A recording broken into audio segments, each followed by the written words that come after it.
जय मसीह की दोस्तों। खुदावन आप सबको बहुत बहुत बरकत दे जो इस वीडियो को इस वक्त देख रहे हैं।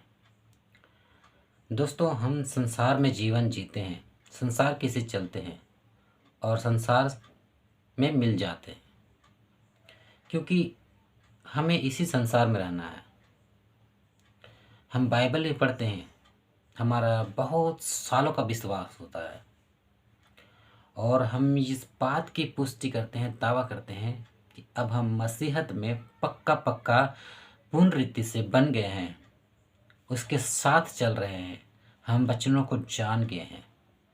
हमारा विश्वास लगभग 10 साल 20 साल का हो जाता है और हमें ऐसा लगने लगता है कि अब तो हम परमेश्वर में बहुत मजबूत हो गए हैं, वचनों को जान गए हैं।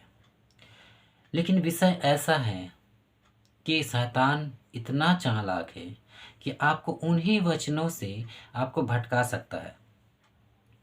तो विषय ये है आज का हमारा कि क्या हम परमेश्वर में सही से चल रहे हैं, क्या हम परमेश्वर के वचनों को सही से जान गए हैं। विषय यही है आज हमारा। दोस्तों, काफ़ी अरसे से बहुत सारी बहस हमें चलती रहती है संसार के लोगों को। अगर आप परमेश्वर का वचन जो इस मसीह ने ये आज्ञा दिया है कि उन लोगों को जाके बताओ, मेरे बारे में समझाओ और जो विश्वास करे उन्हें पिता पुत्र पवित्र आत्मा के नाम से बपतिस्मा दो। जब हम इन सारे वचनों को लेकर संसार की तरफ जाते हैं तो संसार में बहुत तरह तरह के लोग मिलते हैं और हमसे सवालात करते हैं और हमें ही उल्टा समझाने लगते हैं। तो कुछ इसी प्रकार से मेरे साथ भी बहुत सारी घटनाएं हुई हैं। तो इस वीडियो में मैं एक एक बातों को एक एक वीडियो में रखूँगा, क्योंकि अगर मैं सारी बातों को बताऊंगा दोस्तों तो बहुत वीडियो लंबी हो जाएगी। इसलिए मैं हर एक वीडियो में एक बात को रखूँगा।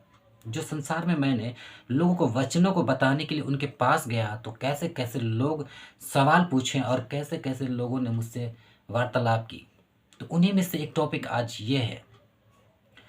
दोस्तों, विषय ऐसा है, कुछ सालों पहले मैं अपने वर्क मतलब मैं जहाँ पर काम करता हूँ वहाँ पर मैं काम कर रहा था। तो उसी बीच में एक भाई ने यूट्यूब से वीडियो देखकर मेरे नंबर निकाल कर मुझे कॉल करके ये बोलता है कि भाई आप मुझे एक वचन बताओ जिसका मुझे कन्फ्यूज़न है। अगर आप उस वचन को मुझे बता दोगे, अगर मैं समझ गया तो मैं यीशु मसीह को ग्रहण कर लूँगा। लेकिन वास्तविक में दोस्तों वो यीशु मसीह को ग्रहण करने के लिए नहीं, बल्कि उस पर दोष लगाने के लिए मुझे फ़ोन कर रहा था। तो आज मैं उसी विषय को आपके सामने रखने वाला हूँ। तो वो भाई मुझसे ये कहता है कि आप एक वचन को मैं जानना चाहता हूँ, जिसे आप बताइए। तो मैंने कहा पूछो भाई। और उसने ये वचन को पूछा, आदि परमेश्वर आकाश और पृथ्वी को सृष्टि की, मतलब ये पहले उत्पत्ति का पहला अध्याय में लिखा है, पहला वचन में आदि में परमेश्वर आकाश और पृथ्वी की सृष्टि की। तो वो भाई मुझसे ये सवाल किया, आदिम परमेश्वर ने आकाश और पृथ्वी की सृष्टि की। पृथ्वी तो मुझे समझ में आता है कि भूमि है, जल है इसमें जिसकी सृष्टि की, पर आकाश क्या है? क्या कोई वस्तु वहाँ पर धरा था जिसको हटा के फिर से उस चीज़ को बनाया? क्या कोई पदार्थ है या कोई मोबाइल है, कोई टीवी है, कोई गेम है? क्या बनाया? ये आकाश है क्या? अगर मैंने ये मान के चलता कि मेरे 10 साल का विश्वास है और मैं इन तर्कों को नहीं जानता, तो वास्तविक में दोस्तों कई भाई लोग भटक चुके हैं आज। उसी प्रकार से मैं भी भरमाया जाता, मैं इस बात को लेकर कन्फ्यूज़ हो जाता कि यार सभी चीज़ तो बनाए जा सकते हैं, जैसे मोबाइल हो गया, टीवी हो गया, बहुत सारी चीज़ इंसानों को बनाई समझ में आता है, पेड़ पौधों को बनाए समझ में आता है, लेकिन ये आकाश क्या है? तो जब मैंने इसे इंग्लिश में देखा तो दोस्तों वहाँ पर लिखा था, in the beginning God created heaven and the earth. आदि में परमेश्वर स्वर्ग और पृथ्वी को बनाया। तो दोस्तों, अगर हम वचनों को नहीं जानते हैं तो बहुत सारा कन्फ्यूज़न होती है, बहुत सारी बातें होती हैं, बहुत सारे वचनों को लेकर शैतान आपको भटका सकता है। बहुत सारे संसार के लोग आपके समीप आकर आपको तरह तरह के बात बोलकर आपको वचनों से भटका सकते हैं।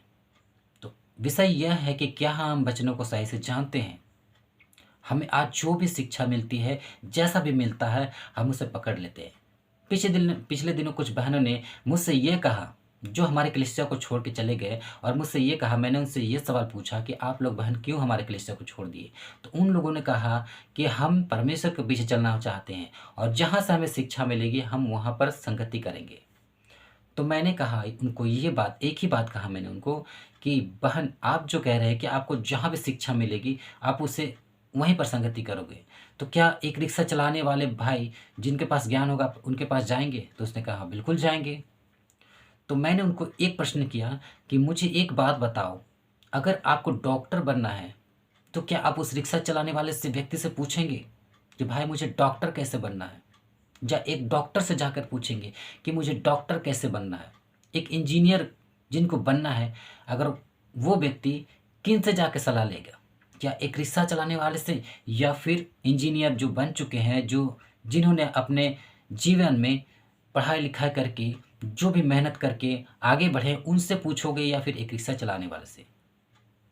इसी प्रकार से आप कहते हो कि अगर रिक्शा चलाने वाले से मैं पूछूँगा, जहाँ ज्ञान मिलेगा मैं वहाँ जाऊँगा। तो मैंने उनसे ये कहा, ज्ञान तो फिर मंदिरों में भी मिलता है, वो भी परमेश्वर का ही प्रचार करते हैं, आप उनसे भी ज्ञान ले लो।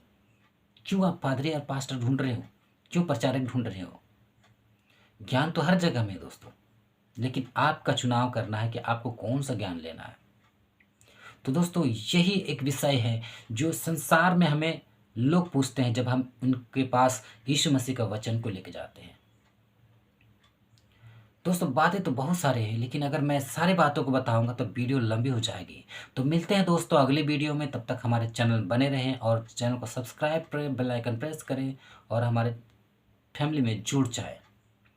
दोस्तों बहुत हमारे वीडियो कम देखते हैं लोग, हम चाहते हैं इस वीडियो को शेयर करें आप लोग, ताकि ज़्यादा से ज़्यादा लोग देखें। और इसी प्रकार से अगर मेरे वीडियो और लोग देखते हैं और व्यूज़ आते हैं तो दोस्तों मैं आप लोगों के लिए वीडियो कंटिन्यू बनाऊँगा। जय मसीह की।